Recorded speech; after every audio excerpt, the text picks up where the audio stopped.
Blessed be the name of the Lord. கர்த்தருடைய நாமம் மகிமைப்படுவதாக.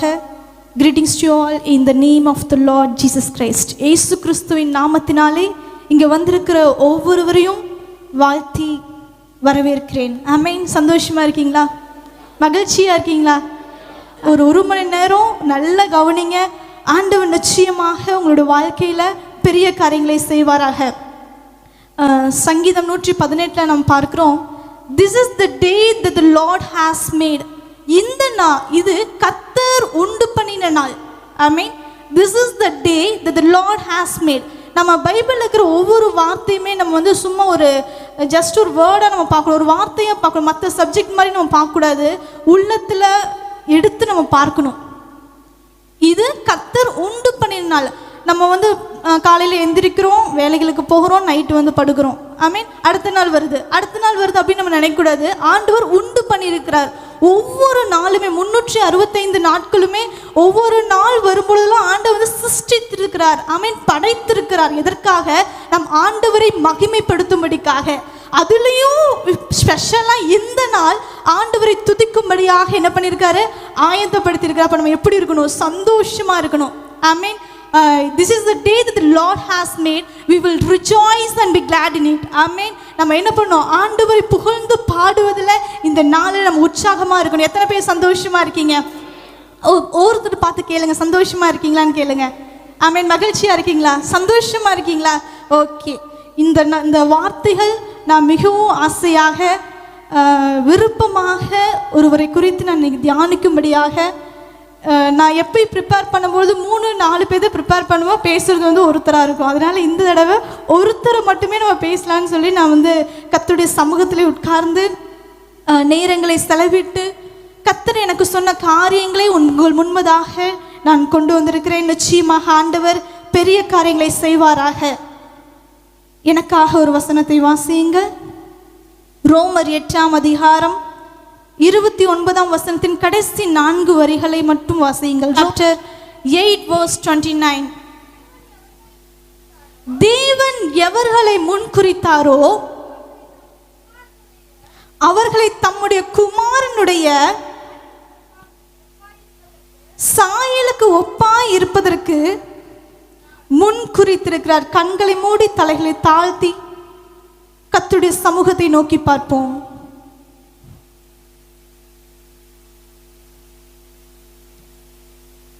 Jesus, நீங்க பேச பேச ஆறுதல் வருது. நீங்க பேச பேச ஆறுதல் வருது.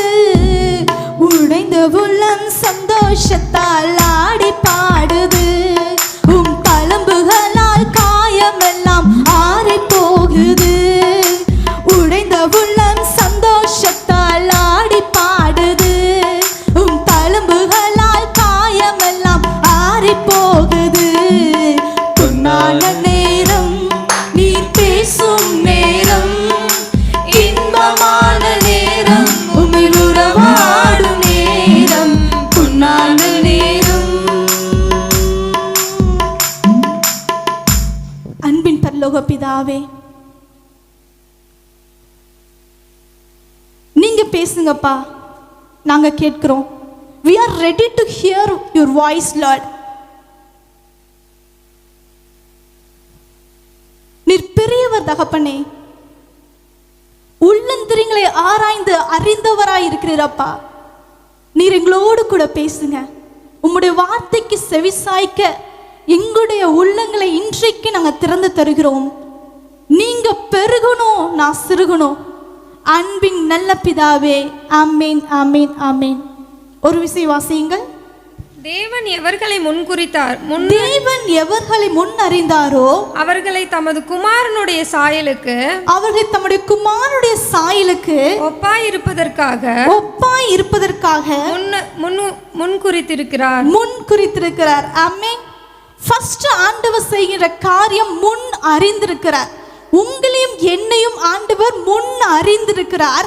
இரண்டாவதாக ஆண்டவர் முன் குறித்திருக்கிறார். ஆமென். எதற்காக? அவருடைய சாயலுக்காக, அவருடைய சாயலின் செய்கைகளை செய்வதற்காக உங்களையும் என்னையும் ஆண்டவர் முன்குறித்த தேவனாய் இருக்கிறார். ஆமென். ஹல்லேலூயா, ஹல்லேலூயா. இதே போல வேதத்துல ஒரு விசேஷித்த ஒரு தேவ மனிதர் ஆண்டவர் பிரத்யேகமாக முன்குறித்த ஒருவரை குறித்து இன்றைக்கு நாம் தியானிக்க ஆசைப்படுகிறோம். புதிய ஏற்பாட்டில் அநேகர் விசேஷமானவர்கள் இருக்கிறார்கள். ஆமென். அதுல மிகவும் விசேஷித்தவரை நம்ம தியானிக்க போகிறோம். யாராச்சும் கெஸ் பண்றீங்களா யாரா இருப்பாங்கன்னு? புதிய ஏற்பாட்டில் அநேகர் இருக்கிறாங்க, ரொம்ப முக்கியமானவங்க. பவுல், ஓகே, அவர் ரொம்ப முக்கியமானவர். இன்றைக்கு நான் அவரை பத்தி தியானிக்க இன்னொருத்தங்களை தியானிக்க போறேன்.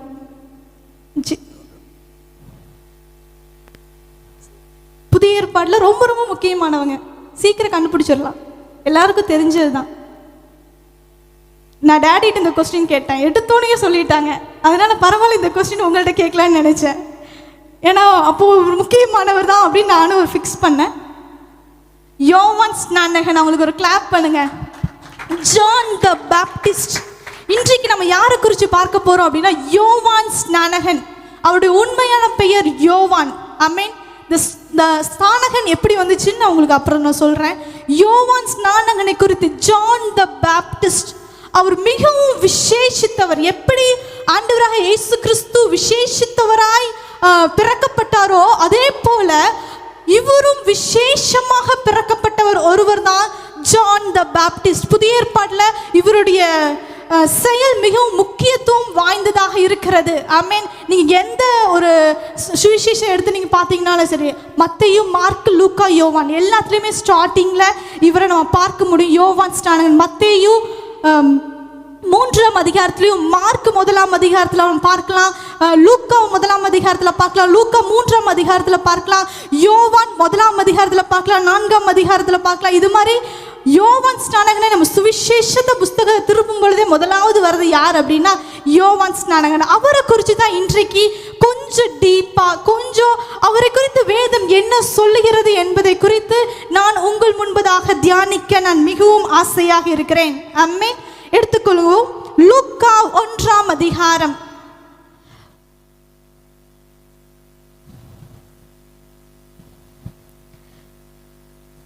ஐந்து, 6, 7 ஆகிய அந்த வசனத்திலிருந்து நம்ம பார்க்கும் பொழுது அவருக்குரிய ஒரு சரித்திரத்தை, ஒரு ஹிஸ்டரி நம்ம பார்க்கலாம். யோவான் ஸ்நானகனை குறித்து அவருடைய சரித்திரம், எப்படி அவர் வந்தார். ஆமென். இன்றைக்கு நான் உங்களோடு கூட தியானிக்க நான் எடுத்துக்கொண்டது, எப்படி ஆண்டவர் அவரை முன்குறித்தார், எதற்காக ஆண்டவர் முன்குறித்தார், என்ன சித்தம் அவர் மேல ஆண்டவர் வைத்திருந்தார், அந்த சித்தத்தை எப்படி நிறைவேற்றினார், அவர் எப்படி இந்த பூமியில வாழ்ந்தார். இந்த 5 காரியத்தையும் நான் உள்ளடக்கி ஒரே ஒரு மனிதரை குறித்து, ஒரே ஒரு தேவ மனிதரை குறித்து நான் உங்களுக்கு முன்பதாக நான் வைக்க ஆசைப்படுகிறேன். யூதேயா தேசத்தின் ராஜாவாகிய ஏரோதின் நாட்களிலே அபியா என்னும் ஆசாரிய வகுப்பில் சகரியா என்னும் ஆசாரியன் இருந்தான். ஆமென். நல்லா கவனிச்சுக்கோங்க. யூதேயா தேசத்தின் ராஜாவாகிய ஏரோதின் நாட்களிலே அபியா என்னும் ஆசாரிய வகுப்பு. ஆமென். ஆசாரிய வகுப்பு அப்படின்னா அந்த நாட்களிலே ஆசாரியர்கள் ஒரு ஆசாரிய வகுப்பிலிருந்து வந்தவர்களாக இருப்பார்கள்.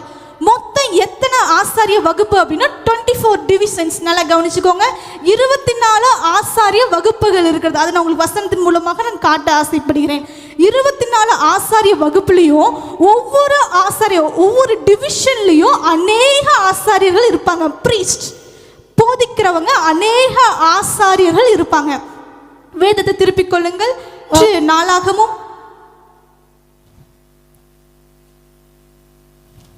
24வது அதிகாரம் 10வது வசனம். 1 Chronicles chapter 24 verse 10. 7வது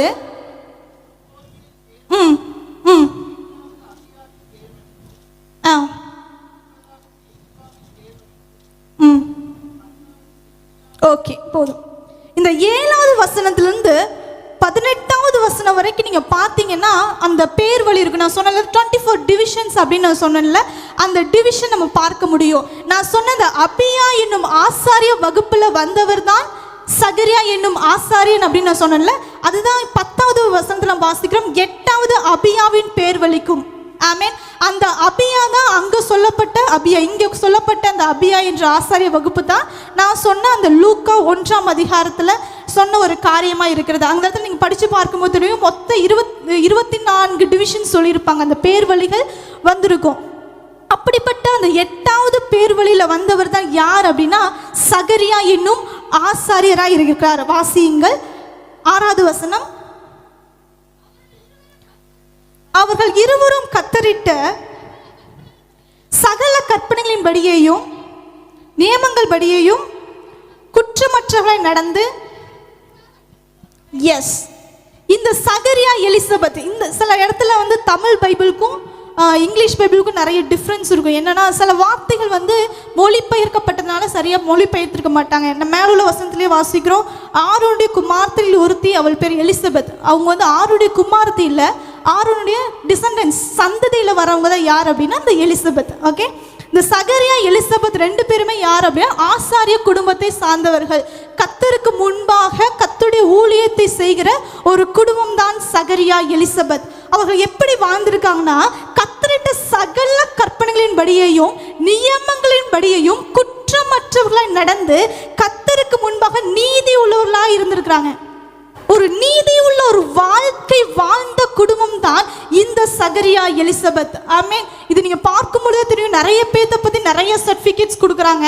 ஆனா இந்த குடும்பத்தை பற்றி கொடுக்குறாங்க, குற்றமற்றவர்களாய் நடந்து தேவனுக்கு முன்பாக நீதி உள்ளவர்களாய் இருந்திருக்கிறாங்க. அப்போ அவங்க எவ்வளவு ஒரு நல்ல ஒரு லைஃப் அவங்க வாழ்ந்திருக்கிறாங்க, எவ்வளோ ஒரு பியூரான ஒரு தூய்மையான வாழ்க்கை வாழ்ந்திருக்கிறாங்க. ஆண்டவர் சொன்ன எல்லா கற்பனைகள், எல்லா கட்டளைகள், எல்லா நியமங்களின் படியும் ஒரு வாழ்ந்த குடும்பம் தான் இந்த சகரியா எலிசபெத் குடும்பம். அப்போ உங்களுக்குள்ள ஒரு கொஸ்டின் வரணும், இவர்களுடைய வாழ்க்கையில ஒரு குறை வந்துச்சு, ஏன் அந்த குறை வரணும்? கர்த்தருடைய கற்பனைகள் படி நடந்திருக்கிறாங்க, கர்த்தருக்கு நீதி உள்ளவர்களா இருந்திருக்கிறாங்க, இவர்களுடைய வாழ்க்கையில ஒரு குறைவு. என் அன்பு கர்த்தருடைய பிள்ளைகளை, உங்களுடைய வாழ்க்கையில் நீங்களும் நிறைய நேரம் கொஸ்டின் கேட்டுக்கலாம், ஆண்டவரே நான் எல்லாத்துலேயும் பர்ஃபெக்டாக இருக்கிறேன், கர்த்தருக்கு முன்பாக எல்லா காரியத்திலையும் நான் கரெக்டாக இருக்கிறேன், ஆனால் ஏன் நம்மளுடைய வாழ்க்கையில் இந்த குறைவு அப்படிங்கிற காரியத்தை நீங்கள் கேட்டிருக்கலாம். ஆமென். இந்த இடத்துல பார்க்கிறோம், சகரியா எலிசபெத் அடுத்த வசனத்தில் வாசிக்கிறோம், அவர்கள் மலடி, அவர்களுக்கு பிள்ளை இல்லாது இருந்தது, இருவரும் வயது சென்றவர்களாக இருந்தார்கள். எலிசபெத் மலடியாக இருந்தால் அவர்களுக்கு பிள்ளை பாக்கியம் இல்லை. ஆமாம், இந்த குடும்பத்துக்கு இந்த குறைவு, இங்கே இருக்கிற ஒவ்வொருவருக்கும் ஒவ்வொரு குறைவு நம்மளோட வாழ்க்கையில் இருக்கிறது. ஆமாம், இங்கே பார்க்குறோம், அவங்க வயது சென்றவர்கள் ஆயிட்டாங்க, அவங்களுக்கு குழந்தை இல்லை, ஆனால் அவங்க எப்படி வாழ்ந்துருக்கிறாங்க? கர்த்தருடைய கட்டளைகள், கற்பனைகள், நியமங்கள் குற்றமற்றவர்களாய் நடந்து தேவனுக்கு முன்பாக ஒரு நீதியுள்ள வாழ்க்கையை வாழ்ந்த ஒரு குடும்பமாக இருக்கிறார்கள். ஆமென், ஹல்லேலூயா. அடுத்த வசனத்தில் வாசிக்கிறோம், நான் ஏன் இந்த தடைகள் இருந்தது என்பதை நான் வைப்பேன், கடைசியாக நான் உங்களுக்கு சொல்றேன். அடுத்த வசனத்தை வாசியுங்கள், 9ஆம் வசனம் வாசிங்க. ஆசாரிய ஊழிய முறைமையின்படி அவன் தேவாலயத்துக்குள் பிரவேசித்து தூபம் காட்டுகிறதற்கு சீட்டை பெற்றான். ஆமென். அது என்ன சீட்டு அப்படின்னா நான் சொல்லிக் கொடுக்குறேன்.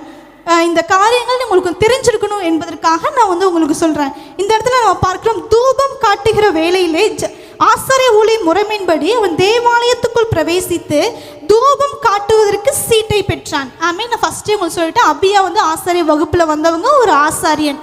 அந்த நாட்களில் என்ன பண்ணுவாங்கன்னா, ஒவ்வொருத்தரும் மொத்தம் 24 டிவிஷன்ஸ், ஒரு வருஷத்துக்கு 2 தடவை அந்த ஒவ்வொரு டிவிஷனையும் தேர்ந்து கொள்வாங்க. அந்த லைனாக வந்தாங்கல்ல, அந்த 24ம் ஒவ்வொரு வருஷத்துக்கு 2 வாரங்கள் அவங்க பணியை செய்வாங்க. அப்படி பணியை செய்யும் பொழுது ஒவ்வொரு ஆசாரிய வகுப்புலையும் அநேக ஆசாரியர்கள் இருந்தாங்க. அப்போ என்ன பண்ணுவாங்க, லாட் எழுதுவாங்க. சீட்டு எழுதி போடும் பொழுது யாருடைய பெயர் வருகிறதோ அவங்க அன்னைக்கு என்ன பண்ணுவாங்கன்னா, காலையிலையும் சாயந்தரையும் தூபம் காட்டுவதற்காக என்ன பண்ணுவாங்க, ஹோலி பிளேஸ், பரிசுத்த ஸ்தலத்துக்குள்ளே போய் அவங்க என்ன பண்ணுவாங்க, அந்த தூபம் காட்டுவாங்க.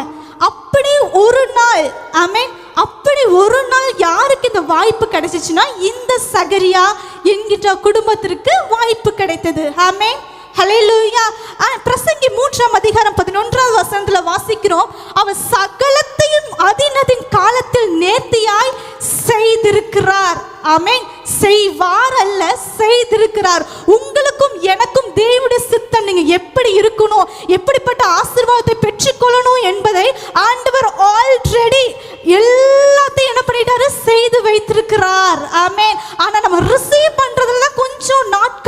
பொழுது ஆமென் அதன் காலத்துல இவருடைய குடும்பத்துல எல்லாத்தையும் பர்ஃபெக்டா செஞ்சுட்டாரு. ஆனா என்ன ஆயிருக்கிறது?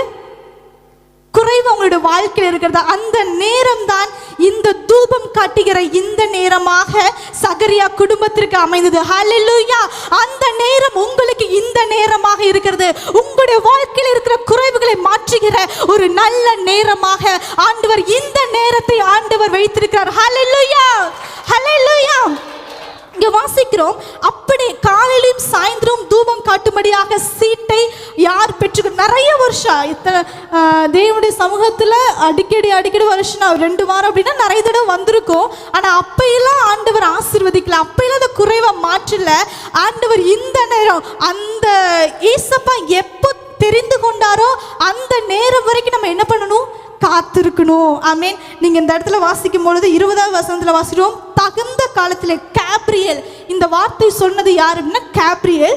அவர் ஒரு பெரிய ஒரு இருக்கிற எல்லா தேவதூரிலும் விசேஷித்தவர்கள், கிரேட்டஸ்ட் ஒரு காட் மெசஞ்சர் யார் அப்படின்னா கேப்ரியல். ஆமென். அவர் சொல்றாரு, தகுந்த காலத்திலே நிறைவேற போகிற என் வார்த்தைகள்.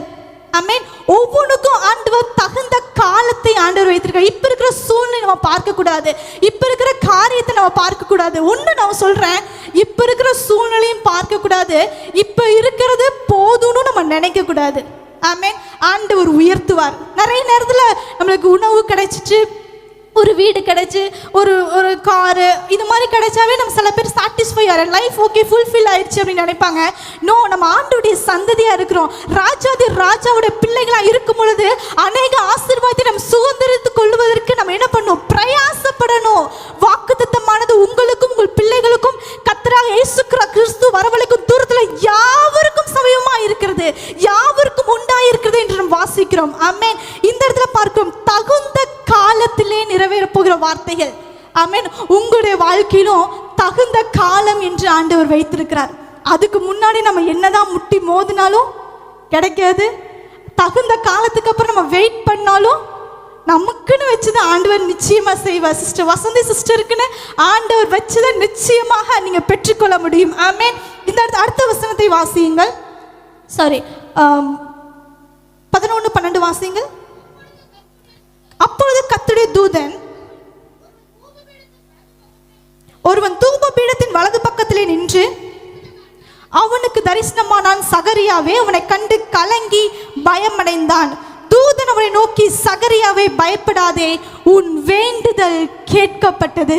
ஆமென். நான் சொன்னேன்ல, அந்த விளக்கு அந்த நேரத்தை பாருங்க. ஆண்டவர் எது செஞ்சாலும் ஒன்று தெரிஞ்சுக்கோங்க, தடைகள் நீங்க ரொம்ப நாளா காத்திருக்கிறீங்க அப்படின்னா நீங்க பெஸ்ட் நீங்க பெற்றுக்கொள்ள போறீங்க. ஆமென். ரொம்ப நாளா தடைகளா இருக்கு, இது ரொம்ப நாளா நான் ஜெபிச்சிட்டேன், எனக்கு அற்புதமே நடக்கல, ரொம்ப நாளா நான் ஜெபிச்சிட்டு இந்த தடைகள் மாறவே இல்லை அப்படின்னு ஒரு காரியம் இருந்துருச்சுன்னா நீங்க பெஸ்ட் நீங்க பெற்றுக்கொள்றதுக்கு நீங்க என்ன பண்ணணும்? தயாரா இருக்கணும்.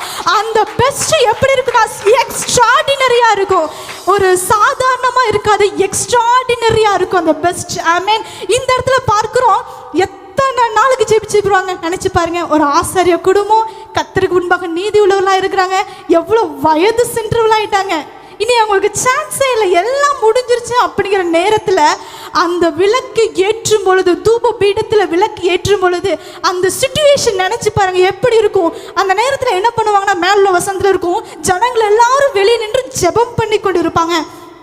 தூபம் காட்டுகிற வேளையில ஜனங்கள் எல்லாம் கூட்டமாய் வெளியே ஜெபம் பண்ணி கொண்டு இருந்தார்கள். ஆமென். எல்லாரும் ப்ரேயர் பண்ணிட்டு இருக்காங்க, எல்லாரும் ஜெபிச்சுட்டு இருக்கிறாங்க. எனக்கு ஏன்னா வெளியே தூபம் காட்டிட்டு வெளியே என்ன பண்ணுவாங்கன்னா ஜனங்களை ஆசீர்வதிப்பாங்களா, அந்த ஆசீர்வாதம் உங்களுக்கு நிறைவேறும். ஆமென். அதுக்குள்ள வெயிட் பண்ணிட்டு இருக்காங்க. சகரியா என்ன பண்ணிட்டார்? Enter into the Holi place, பரிசுத்த ஸ்தலத்துக்குள்ள என்டர் ஆயிட்டாரு. தூபம் காட்டுறாரு. தூபம் காட்டும் பொழுது கேப்ரியல் இறங்கி வருகிறார். ஆமென். இறங்கி வந்து சொல்றாங்க, பயப்படாதே, fear not, don't be afraid. ஆமென். ஒருவேளை இந்த இடத்துல நீங்க பயந்து கூட சூழ்நிலை இருக்கலாம், என்னோட வாழ்க்கை இப்படியே முடிந்துருமா, என்னோட வாழ்க்கையில ஒரு நல்ல ஒரு நிகழ்ச்சி நடக்காதா, என்னோட வாழ்க்கையில ஒரு சந்தோஷம் நடக்காதா, என்னோட வாழ்க்கையில ஒரு மாற்றம் வராதா என்று ஒருவேளை கலங்கின சூழ்நிலை இருக்கலாம். ஆண்டவர் உங்களை பார்த்து சொல்கிறார், பயப்படாதே, பயப்படாத. பயம் என்கிறது ஒவ்வொருத்தருடைய வாழ்க்கையில நிச்சயமாக வரும். ஆமென். ஆனா பயத்தை மாற்றுகிறவர் தான் நம்மளுடைய தேவனாய் இருக்கிறார். ஆமென். பயத்தோடையே வைக்க மாட்டாரு. பிள்ளைகளே, உங்களை ஆண்டவர் இந்த காலை நேரத்தில் சொல்றார், பயப்படாதே, உன் வேண்டுதல் கேட்கப்பட்டது. உங்களுடைய வேண்டுதல்கள் இன்றைக்கு ஆண்டவர் கேட்க போதுமானவராய் ரபா சந்தரால ரிபிகாரால ரபா சந்தந்தரி பிஷமல ரிபிகாந்தாரால ரபா. ஆமென், ஹalleluya. இங்க சகரியாவை பார்த்து சொன்னவர் ஆண்டவர் உங்களை சொல்லுகிறார், உன் வேண்டுதல் கேட்கப்பட்டது. ஒருவேளை என்னோட வாழ்க்கை இவ்வளவுதானா என்று நீங்க உடைந்து போன சூழ்நிலை இருக்கலாம். எனக்கு ஒரு சந்தோஷம் வராதா? எவ்வளவு வருடங்கள் ஜெபிக்கிறது, எவ்வளவு வருடங்கள் இந்த கஷ்டத்திலே இருக்கிறது. ஒருவேளை நிறைய பேர் நினைச்சிருக்கலாம், இந்த கஷ்டத்திலேயே நான் மறித்து விடுவேனோ, ஒரு சந்தோஷம் கூட என் வாழ்க்கை நான் பார்க்க மாட்டோனோ என்று கலங்கின சூழ்நிலை ஒருவேளை இந்த காலை நேரத்தில் உட்கார்ந்து கொண்டிருக்கலாம்.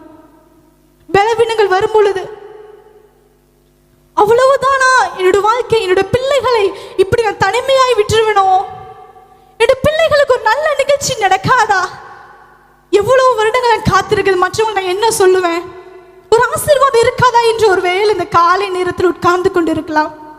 ஆண்டவர் உங்களை பார்த்து பேசுகிறார், உன் வேண்டுதல்கள் கேட்கப்பட்டது.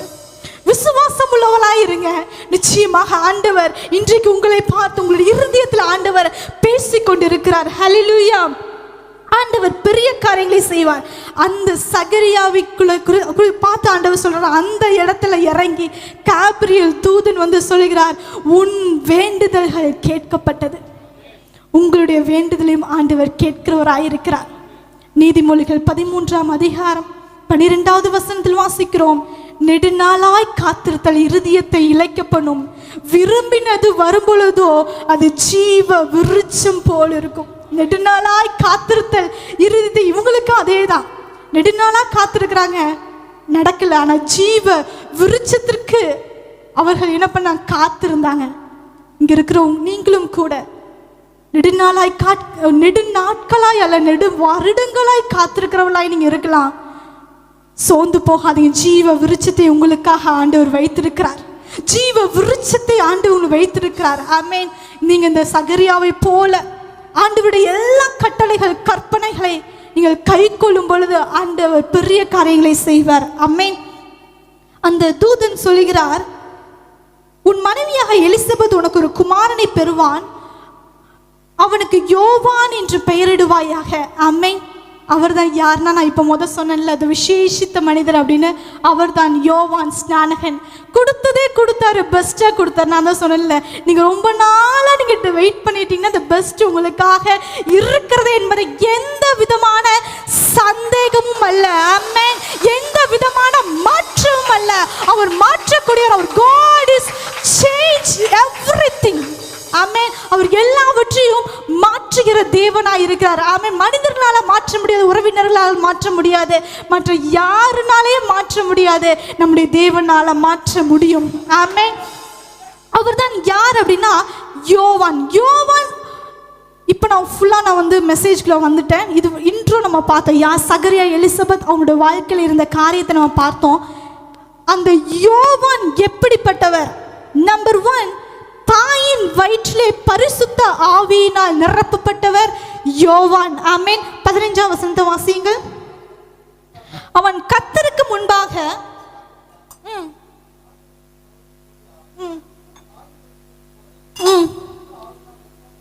ஆமென், தன் தாயின் வயிற்றில் இருக்கும் பொழுதே பரிசுத்த ஆவியினால் நிரப்பப்பட்டிருப்பான். நம்பர் 1, நீங்க எக்ஸ்ட்ராடினரியா மாறணும், நீங்க ஆசீர்வதிக்கப்படணும் அப்படின்னா பரிசுத்த ஆவியின் நிறைவு உங்களுக்கு ரொம்ப முக்கியம். ஆமென். பரிசுத்த ஆவியானவர் தேற்றுவார். பரிசுத்த ஆவி உங்களிடத்து வரும்பொழுது நீங்க பலன் அடைந்து உங்களுக்கு பலனை ஆண்டவர் தருவார்.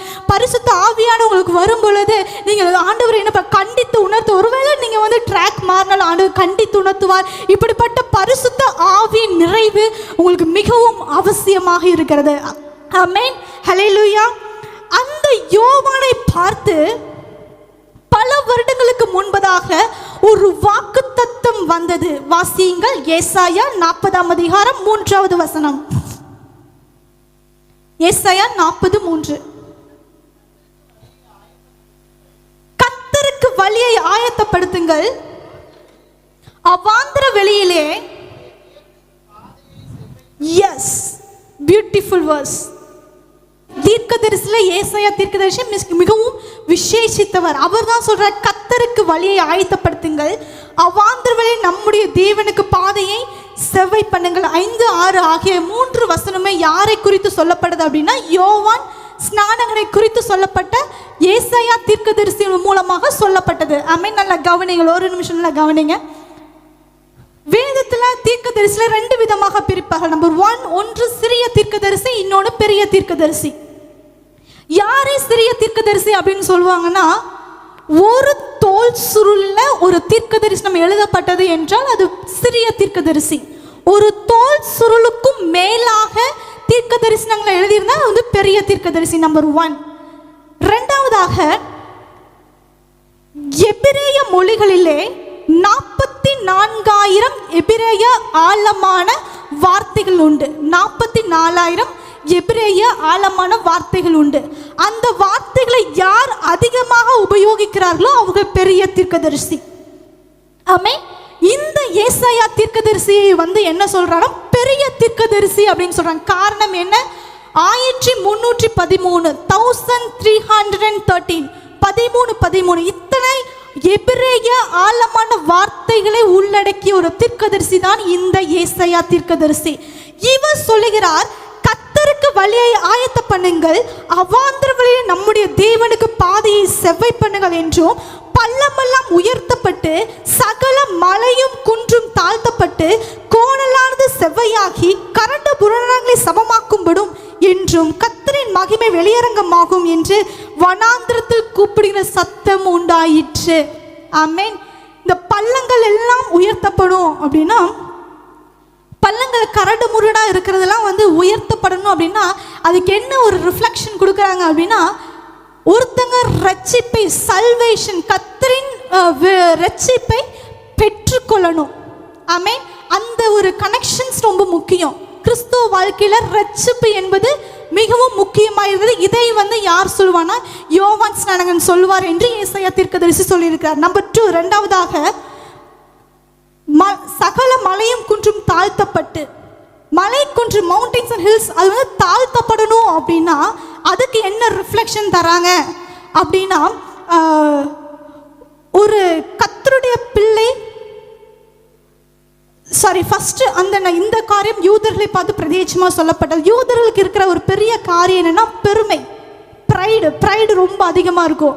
என்ன சொல்றாங்கன்னா, எல்லா குன்றும் மலையும் குன்றும் தாழ்த்தப்படணும்.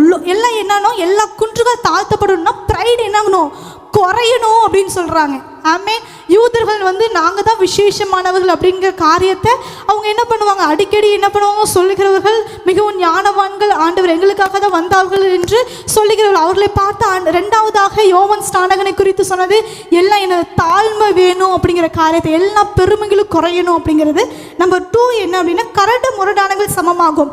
கரடு முரடு சமமாகணும் அப்படின்னா அவங்க வந்து விசுவாசத்தில் அவங்களுடைய எல்லாமே பேஸ்மெண்ட் எல்லாமே இப்படி விசுவாசத்தில் இருக்கும் பொழுது அவங்க வாழ்க்கை எப்படி இருக்கும், ஸ்மூத்தா கர்த்தருக்கு பிரியமாக போகும் என்பதை இந்த 3 காரியத்தையும் வலியுறுத்தும்படிக்காக யோவான் ஸ்நானகனை குறித்து ஏசாயா தீர்க்கதரிசி சொன்னார். முதல்ல 3ஆவதுல வாசிக்கிறோம், கர்த்தருக்கு வழியை, இது மிகவும் விசேஷித்த வார்த்தை, கர்த்தருக்கு வழியை ஆயத்தப்படுத்துங்கள், அவாந்திர வழியிலே நம்முடைய தேவனுக்கு பாதையை செவ்வை பண்ணுங்கள். Why he came before Jesus Christ? இயேசு கிறிஸ்து பிறப்பதற்கு முன்பதாக ஏன் யோவான் ஸ்நானகன் வர வேண்டும்? ஒரு கேள்வி எல்லாத்துக்குமே வரும். ஏசப்பாவே வந்திருக்கலாம்ல, ஏன் அதுக்கு முன்னாடி பரிசுத்த ஆவியானவரால் ஏவப்பட்டு ஏன் வந்து ஜான் தி பாப்டிஸ்ட், யோவான் ஸ்நானகன் இந்த பூமிக்கு வர வேண்டும்? எல்லாத்துக்குமே நல்லா தெரியும். யோவான் ஸ்நானகன், சகரியா, எலிசபெத் 6 மாதமாக இருக்கும் பொழுது பரிசுத்த ஆவியினால் கற்பந்தரிக்கப்பட்டவர் யார் அப்படின்னா மரியாள், இயேசு கிறிஸ்துவினுடைய தாய் மரியாள். 6 மாதத்திற்கு முன்பதாக. அப்ப 2 பேத்துக்குள்ள ஏஜ் டிஃபரன்ஸ் எவ்வளவு இருக்கும்? 6 மாதங்கள். ஏசப்பாவுக்கும் இவருக்கும் 6 மாதங்கள் age difference. Why John the Baptist came before Jesus Christ? Number 1, there are 2 reasons. 2 காரியங்கள் இருக்கிறது. அதுல முதலாவது, he came before Jesus Christ to announce the coming of Jesus. இந்த வார்த்தை கர்த்தருக்கு வழியை ஆயத்தப்படுத்தும்படிக்காக, இப்படி ஒரு இயேசு கிறிஸ்து வருவார் என்பதை ஒரு அனௌன்ஸ் சொல்லும்படிக்காக வந்தவர் தான் யார் அப்படின்னா யோவான் ஸ்நானகன். அதனால தான் நான் என்ன சொல்றேன்னா, ரொம்ப விசேஷித்தவர் அப்படின்னு நான் ஸ்டார்டிங்ல சொன்னது காரணம் என்னன்னா, இயேசு கிறிஸ்துவின் வருகையை அனௌன்ஸ் பண்ணும்படிக்காக வந்தவர் யோவான் ஸ்நானகன், John the Baptist. Number 2, second reason, இரண்டாவதாக why John the Baptist came before Jesus Christ, to prepare the people hearts to receive Jesus. ஒவ்வொருத்தருடைய இருதயத்தையும் ஆதாயப்படுத்தும்படிக்காக, ஆயத்தப்படுத்தும்படியாக, இயேசு கிறிஸ்துவை ஏற்றுக்கொள்ள ஆயத்தப்படுத்தும்படிக்காக தெரிந்து கொள்ளப்பட்ட ஒரு பாத்திரம் தான் யார்? யோவான் ஸ்நானகன். ஆமென். இங்க இருக்கிற ஃபர்ஸ்டே சொல்லிட்டேன், ஒவ்வொருத்தரையும் ஆண்டவன் முன்குறிக்கிற தேவனாய் இருக்கிறார். அப்படி முன்குறித்தவர் தான் யோவான் ஸ்நானகன். ரெண்டு காரியம், ஒன்று ஆண்டவரை பற்றி சொல்லும்படிக்காக, அவருடைய வருகையை பற்றி சொல்லும்படிக்காகவும், எல்லா ஜனங்களுடைய இருதயத்தை இயேசு கிறிஸ்து ஏற்றுக்கொள்ளும்படிக்காக அவங்களுடைய இருதயத்தை ப்ரிப்பேர் பண்ணும்படிக்காக தெரிந்து கொள்ளப்பட்ட ஒரு மிகப்பெரிய முக்கியமான தேவனுடைய மனிதர் தான் யோவான் ஸ்நானகன். இந்த காலை நேரத்திலும் உங்களையும் என்னையும் ஆண்டவர் இதற்காக முன் குறித்திருக்கிறார். ஆமென். ஆண்டவரை பற்றி சொல்லும்படியாக இந்த உலகத்தில் ரெண்டு விதமான ஆசீர்வாதம் நாம் பெற்றுக்கொள்ளணும். ஒன்று உலக பிரகாரமான ஆசீர்வாதம், இன்னொன்று பரலோக ஆவிக்குரிய ஆசீர்வாதம். ஆமென். ரெண்டையும் ஆண்டவர் வைத்திருக்கிறார். ரெண்டும் நம்மளுக்கு கிடைக்கும். ஆனால் நம்ம ஒரே ஒரு பாதையை மட்டும் பார்த்து போகக்கூடாது. உலக பிரகாரமான ஆசீர்வாதங்களை மட்டும் நம்ம கான்சன்ட்ரேட் பண்ணுறவங்களா இருக்கக்கூடாது. ரெண்டு விதத்துலையும் நம்ம பர்ஃபெக்டாக இருக்கணும். அப்போ தான் பரலோகத்தில் ஜீவ கிரீடத்தை நம்ம பெற்றுக்கொள்ள முடியும். ஆமென். ஹல்லேலூயா. இந்த யோவான் ஸ்நானகனை ஆண்டவர் பிரத்யேகமாக அழைக்கும் பொழுது இந்த காரியத்தை சொல்லி ஏசாயா தீர்க்கதரிசி முன்பதாக முன்னறிந்து முன் குறித்தார். ஆமென். இதை தான் நம்ம எங்க பார்க்கலாம் அப்படின்னா, லூக்கா 3ஆம் அதிகாரம், வேதத்தை திருப்பிக் கொள்ளுங்கள். லூக்கா 3ஆம் அதிகாரம் 3, 4, 5 ஆகிய வசனத்துல அதே காரியத்தை லூக்கா எழுதியிருப்பார். ஆமென். அவர் யோவான் ஒன்றை அறிந்து கொண்டார், தேவனுடைய சித்தம் என்பதை நிறைவேற்றணும் என்பதை அவர் தெக்கும் தெளிவுமாக, எதற்காக பூமிக்கு நாம் வந்தோமோ அதை நிறைவேற்றணும் என்பதற்காக அவர் தெளிவாக இருந்தார். ஆமென். யூதர் முறைமையின்படி ஒரு மனிதர், ஒரு ஆண் வீட்டை விட்டு அவங்களுடைய கெரியர் ஸ்டார்ட் பண்ணுறதா இருக்கலாம், ஊழியத்தை ஸ்டார்ட் பண்ணுறதா இருக்கலாம், எதுவாக இருந்தாலும் 30 வயசு வரைக்கும் அவங்க ஸ்டார்ட் பண்ண மாட்டாங்க. 30 தாண்டி தான் என்ன பண்ணுவாங்க, ஸ்டார்ட் பண்ணுவாங்க. இந்த இடத்துல நான் 3:23 வாசிக்கிறோம். இயேசு ஏறக்குறைய 30 வயதுள்ளவராக இருந்தார். அப்போதான் நான் வனாந்திரத்துக்கு தேவனுடைய ஊழியத்தை செய்யும்படியாக அவருடைய ஊழியத்தை ஸ்டார்ட் பண்ணார். அப்போ யோவான் ஸ்நானகன் எப்போ ஸ்டார்ட் பண்ணியிருக்கணும்?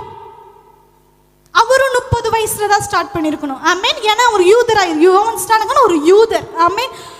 யூதர்களிலே தீர்க்கதரிசி, கடைசி லாஸ்ட் தீர்க்கதரிசி யார் அப்படின்னா, ப்ராஃபிட் யார் அப்படின்னா இந்த யோவான் ஸ்நானகன் தான். ஜூவிஷ் பீப்புள்லேயே கடைசியான ஒரு தீர்க்கதரிசி. ஆமென். அப்போ யார் யோவான் ஸ்நானகன் எப்போ ஆரம்பிச்சிருப்பார் அப்படின்னா 30 வயசுல ஆரம்பிச்சிருப்பார். நான் ஃபர்ஸ்டே சொல்லிட்டேன், ரெண்டு பேத்துக்கு ஏஜ் டிஃப்ரென்ஸ் எவ்வளோ?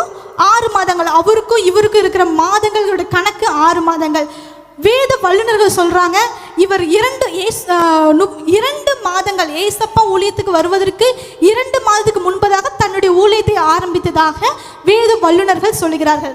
அப்போ இன்னும் 4 மாதங்கள் என்ன செய்தார் என்பது நான் சின்ன ஒரு காரியத்தை உங்களுக்கு முன்பதாக நான் சொல்றேன்.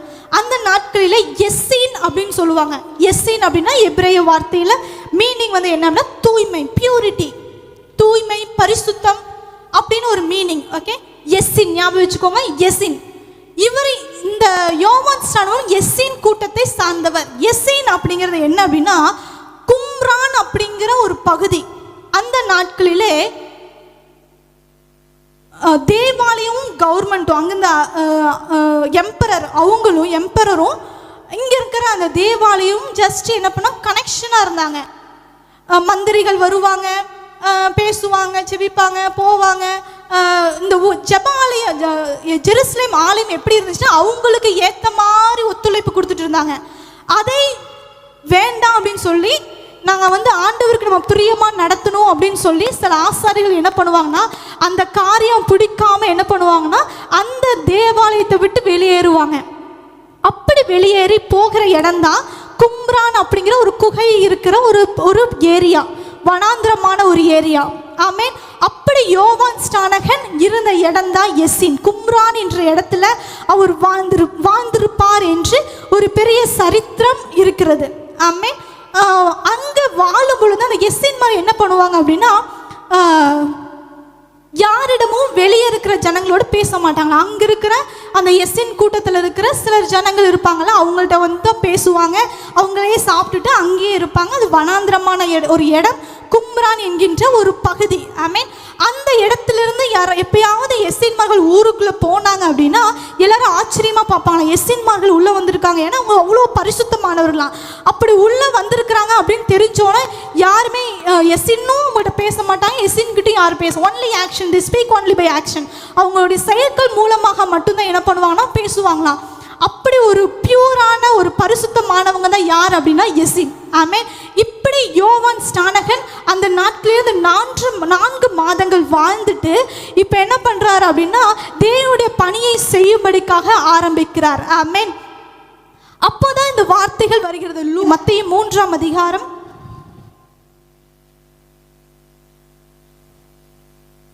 2வது வசனம். மனம் திரும்புங்கள், பரலோக ராஜ்யம் சமீபித்திருக்கிறது. ஆமென். என்ன ஒரு வார்த்தை, மனம் திரும்புங்கள், பரலோக ராஜ்யம் சமீபித்திருக்கிறது. இந்த வார்த்தை வந்து ஒரு சாதாரண வார்த்தை. நான் ஃபர்ஸ்டே சொல்லிட்டேன், அவங்க பேச மாட்டாங்க. திடீர்னு ஒரு வார்த்தையை வந்து வனாந்திரத்தில் வந்து சத்தமிட்டு சொல்லும் பொழுது எல்லாரும் ஷாக் ஆகுறாங்க, எல்லாம் ஆச்சரியமாகறாங்க. எஸ்ஸின் பேச மாட்டாங்களே, இப்போ ஏன் வாயை திறந்து ஒரு பேசுகிறார் என்றால் தேவனுடைய சித்தத்தை நிறைவேற்றுகிற நேரம் வந்து விட்டது. ஆமென். ஹல்லேலூயா. ஆகவே சொல்ல மனம் திரும்புங்கள், பரலோக ராஜ்யம் சமீபத்திருக்கிறது அப்படின்னு சொன்னோன்னே பரிசேயர்கள், சதிசேயர்கள், வேதபாரகர்கள் எல்லாரும் ஷாக் ஆகுறாங்க. இன்னும் நடக்கிறது, எஸ்ஐன்மார்கள் ஊருக்குள்ள வந்து எங்கேயும் பேச மாட்டாங்க. இன்றைக்கு தடவையா அவங்க ஆக்ஷன் மூலமாக, செயல்கள் மூலமாக தானே பேசுவாங்க. ஃபர்ஸ்ட் டைம் பேசுகிறார்கள் என்று அவர் உபதேசிக்கிறதை பார்த்து எல்லாம் ஷாக் ஆகுறாங்க. ஆமென். எதற்காக தேவன் முன் குறித்தாரோ அதை நிறைவேற்றுவதில் நாம் தெளிவும் ஒரு கான்சென்ட்ரேட் உள்ளவர்களாக நாம் இருக்கணும். ஆமென். எதற்காக தேவன் நம்மை முன் குறித்தாரோ அதில் எந்த விதமான சந்தேகம் இல்லாமல் அந்த பணியை செய்வதிலே நம்ம ரெடியா இருக்கணும். ஆமென். அது இந்த காலை நேரத்தில் வாசி. முதலாவதாக ஆண்டவர் மேல எல்லா காரியத்திலும் பர்ஃபெக்டா இருக்கும். நம்பர் 2, எதற்காக தேவன் உங்களையும் என்னையும் அழைத்திருக்கிறாரோ அதை நாம் செய்வதற்கு ரெடியா இருக்கணும். ஆமென். ஹல்லேலூயா.